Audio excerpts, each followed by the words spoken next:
ஆனால் அவருடைய நோக்கம் அது அல்ல. பல ஆண்டுகால வன்மம் அது. வெறுப்பையும் சமூகத்தை பிளவுபடுத்தும் எண்ணங்களை கொண்டவர்களாக இருக்கக்கூடியவர்கள் இதை பார்த்து சகிச்சிக்க முடியல. அவங்களுடைய ஆதரவற்ற அவதூறுகளை பற்றி நான் ஒருபோதும் கவலைப்பட்டதல்ல.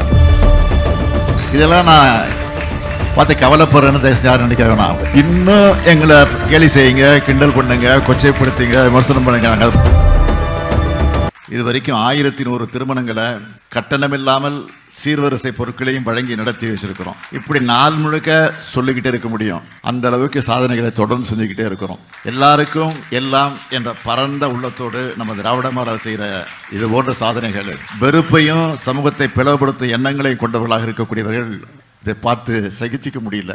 பக்தியின் பேரில் பகல் வேஷம் போடக்கூடியவங்க இதை தாங்கிக்க முடியல. ஆனால் உண்மையான பக்தர்கள் நம்ம ஆட்சியோட ஆன்மீக துண்டை பாராட்டுறாங்க. நேற்று ஒரு வார பத்திரிக்கையில் ஒரு கேலி சித்திரம் கார்ட்டூன் போட்டிருந்தாங்க. என்ன கார்ட்டூன் பார்த்தீங்கன்னா, நான் பேரை சொல்ல விரும்பலை, எந்த பத்திரிக்கைன்னு நீங்களே புரிஞ்சுக்கிங்க, நீங்களே படித்து பாருங்க.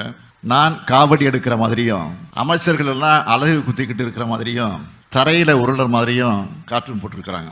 அதை பார்க்கும்போது எனக்கு சிரிப்பு வரல, ரொம்ப பரிதாபமாக இருந்துச்சு. பக்தி தான் அவங்க நோக்கம்னா என்ன செஞ்சுருக்கணும்?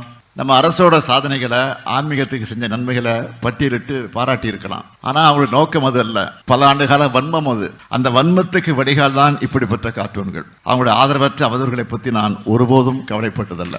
என்னுடைய பணி மக்கள் பணி. மக்களுக்கு என்ன தேவை என்பதை அறிந்து புரிந்து அதற்கு உரிய பணி ஆற்றுவதுதான் என்னுடைய பணி. இதெல்லாம் நான் பார்த்து கவலைப்படுறேன்னு யாரும் நினைக்க வேணாம். இதெல்லாம் எனக்கு ஊக்கம், இதெல்லாம் எனக்கு உற்சாகம்.